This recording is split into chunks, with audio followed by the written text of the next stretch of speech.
You're watching Notepad. I'm your host, Ibrahim Sani. We all know that 2021 is going to be a big year for Malaysians to think about. Of course, we're entering the second half of the year in a few days' time. And timely for the Statistics Department of Statistics Malaysia to produce the GDP by state report for 2020. They say that the economic performance of all states, including the Federal Territory, recorded a negative growth for last year. However, 8 states grew at a better pace than the 5.6% contraction by the national GDP. According to the Department of Statistics, the subsequent release of the Malaysian GDP of 11th May 2021 shows that the detailed findings from sectoral perspective as well as economic composition at the state level contributes to the national performance of last year. And within it, we see some sectors, including construction and all the other services sectors and many others. But one item that remains to be seen is, of course, manufacturing and, of course, retail. Both are very interlinked with the logistics business of the country. And we don't have to think a lot about all the big companies. We also think about the smaller retail sellers out there. They all need to work with the logistic partners that exist in this country. So here to understand and unpack the logistics business, as well as try to understand the company a little bit better, we have Ninja Van joining us. How are you, Azim? I'm good, Ibrahim. Thanks so much for having me. Yeah, let's pick your brains on this one. What do you think is currently happening in the country when it comes to the economic vitality of the businesses and the people within it? Do you see an uptrend or a downtrend when it comes to the logistics business? Where is the trajectory heading towards the second half of this year? Well, so I think the pandemic has really created, while it has impacted many businesses, it's also created a lot of opportunities for many businesses, pushing them to be innovative and creative in response to this new normal. So when it comes to local businesses, like the majority of retail, brick and mortar stores, as well as distributors, they're always, at this point in time, after this 1 year in the pandemic, I think everyone's actively looking for new ways to reach customers directly in an effort to diversify their dependence on traditional retail and footfall. So specifically for the logistics industry, I think this has given us a lot of opportunities to showcase our capabilities to support this sort of demand in providing both offline and online support required by local businesses to operate during this time. So since the start of the pandemic, we've actually seen our logistics volume grow over 2.53x from the first MCO, which I believe should be March 18th. And during the second the lockdown, which is FMCO phase 1, we saw another 2x growth. So we're extremely optimistic about the logistics space for the second half of the year. Okay, and of course, while the logistics industry is one of those rare industries that actually blossomed during the MCO, it remains to be seen whether or not the rest of the sectors in this economy is going to do well as well. In fact, if you just look around, F&B is closing up, retail shop lots is closing up, and many other businesses as well. So how do you think this is transitioning from one business area, which is face-to-face brick and mortar kind of environment, versus the kind of logistics, e-commerce kind of scenario?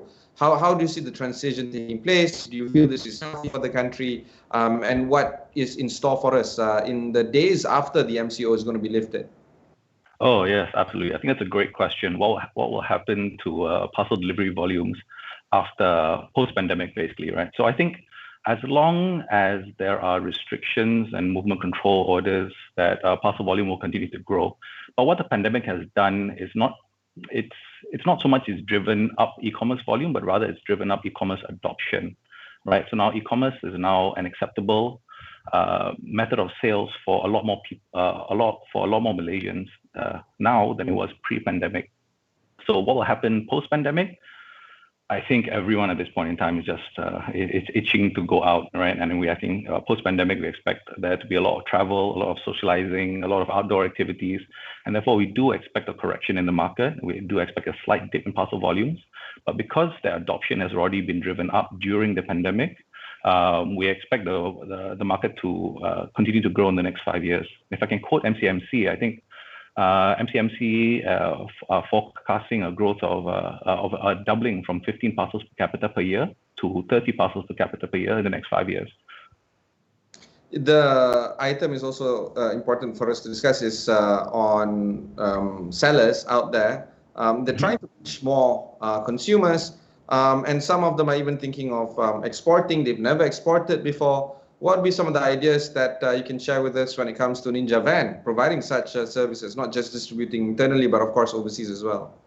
No, absolutely. So international deliveries is actually something that we have been trying to push to a lot of our sellers in Malaysia in the past few years. Because if you think about e-commerce, right? So e-commerce is made up of three different pillars. The first one being the platform, which is basically how you sell your goods. The second one being payment, which is basically how you pay for your goods. And the third one being logistics, how you get your goods delivered.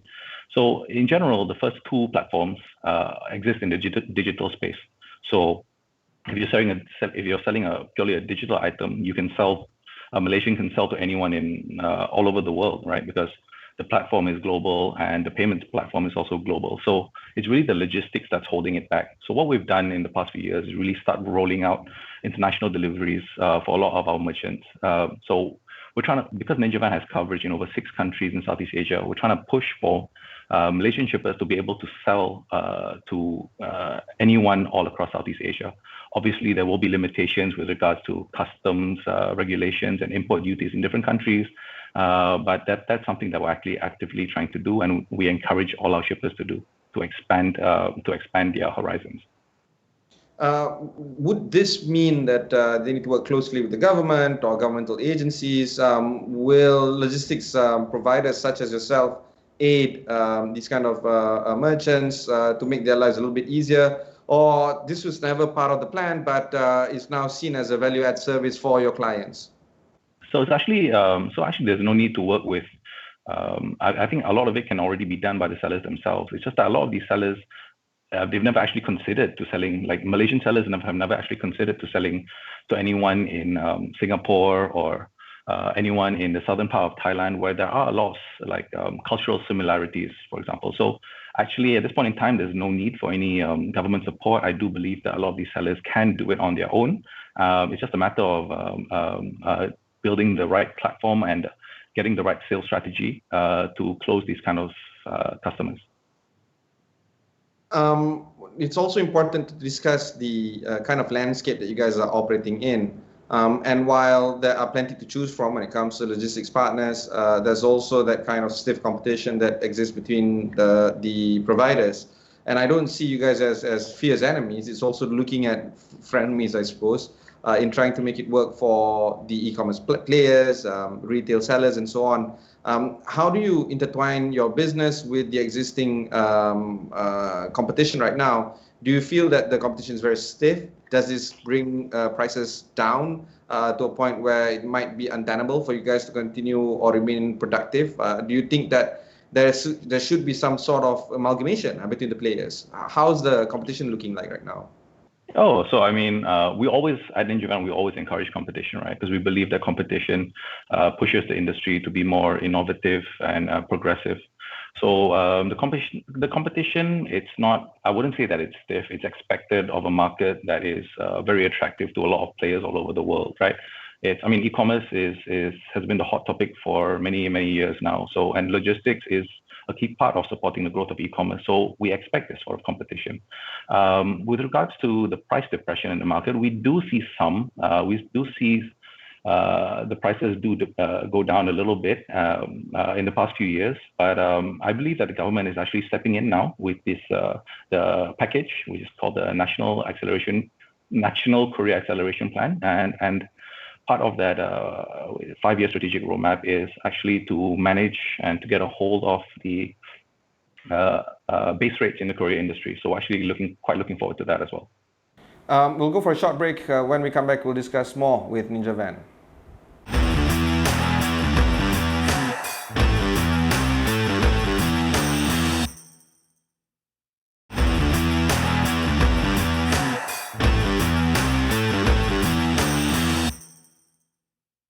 Thanks for staying on. I have with me Azim Halim, the CEO of Ninja Van Malaysia.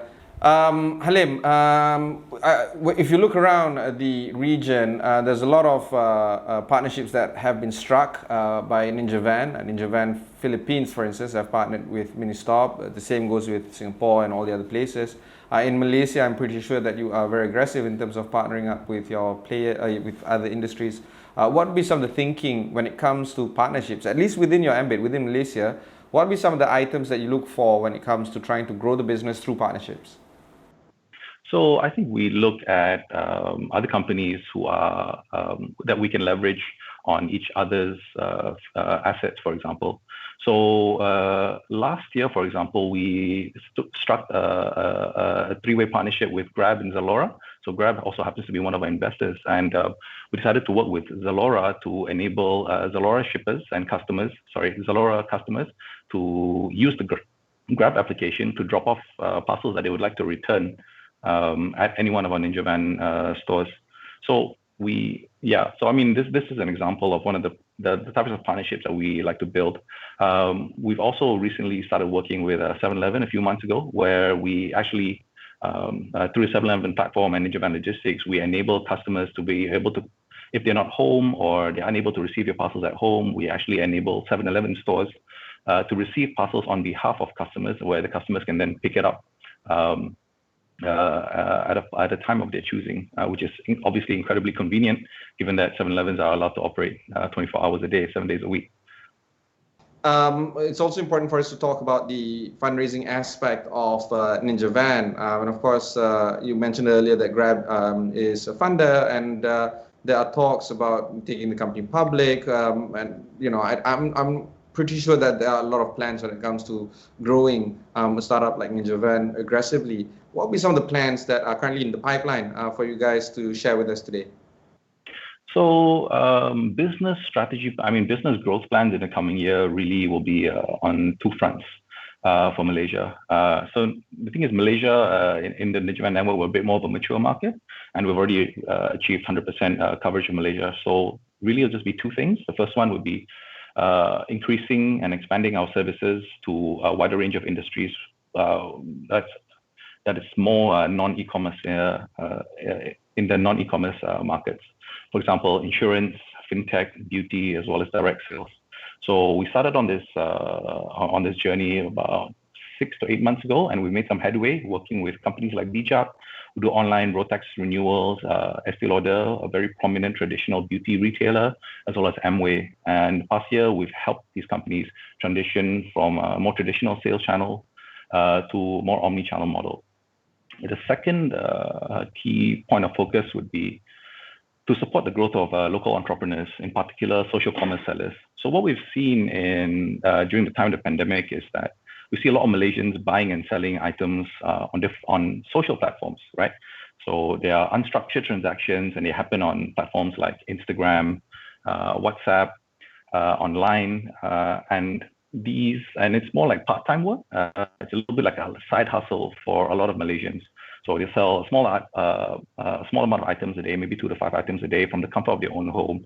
There's no office. It's really just a side hustle. And these sort of sellers, they don't really want the hassle of having to create an account or have to submit documents or pay an invoice at the end of every month. So the first step for us a few months ago was to really build a product that will support the growth of the social commerce, because we do see this segment growing very, very quickly at this point in time. So we had a product build. It's an innovative mobile-first prepaid polymailer solution specifically for social sellers, and they don't have to go through the hassle of packing, taping, labeling, printing, anything. It's really just receive, pack, seal, and drop it off at one of our 4,000 points all over Malaysia. So it's really quite hassle-free.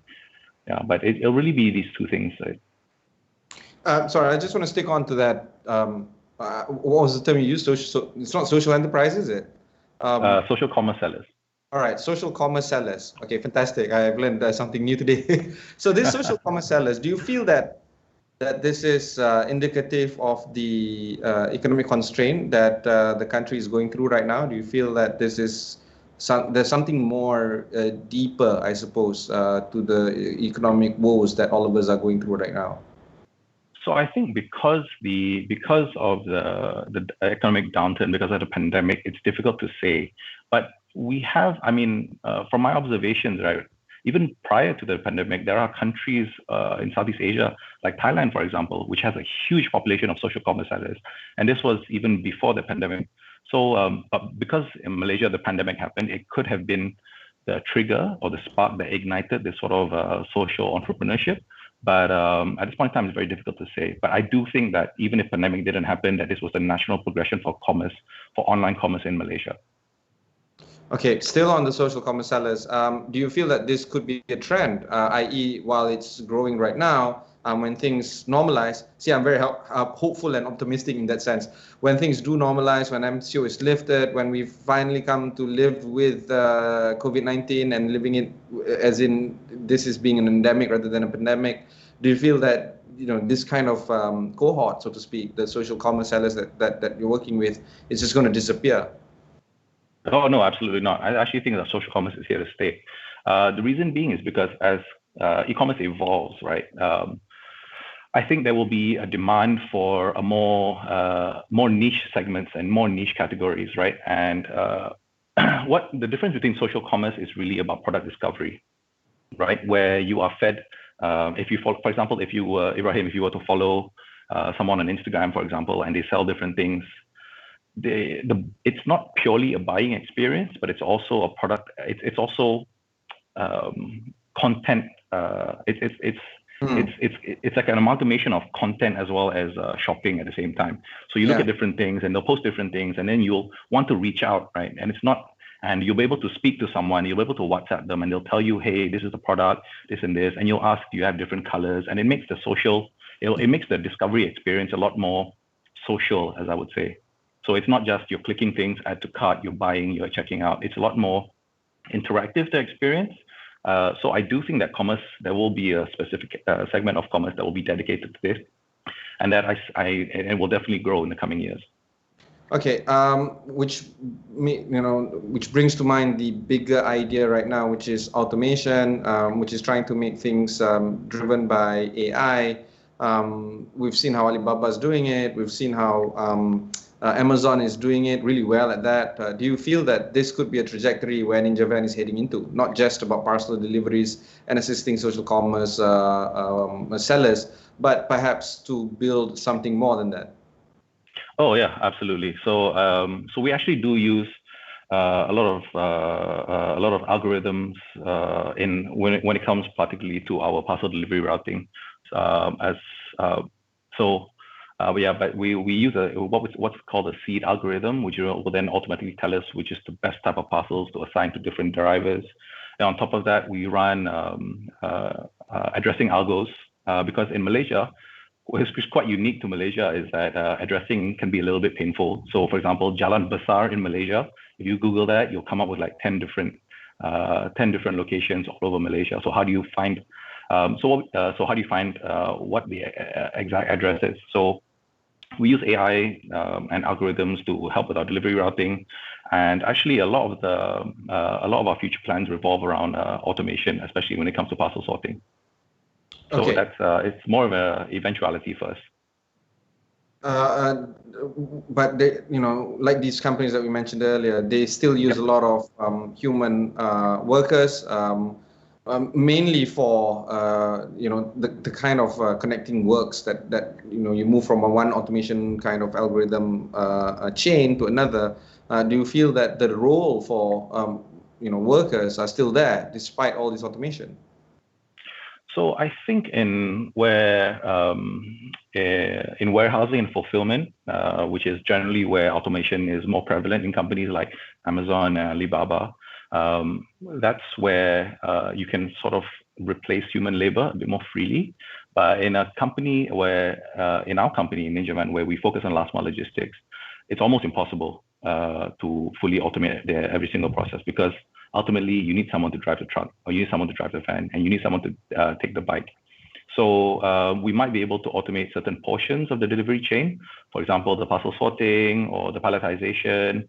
But ultimately, we know and we understand that it's the humans are our ultimate resource.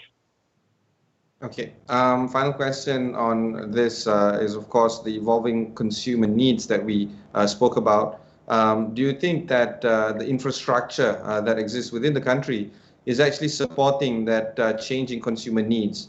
Do you feel that our internet connection is stable enough? Do you feel that the key partners that you're working with, the e-commerce outlets like Shopee and Lazada, are working smart enough? Do you feel that the ecosystem is vibrant enough for a company like yours, like Ninja Van, to continue to thrive in this country?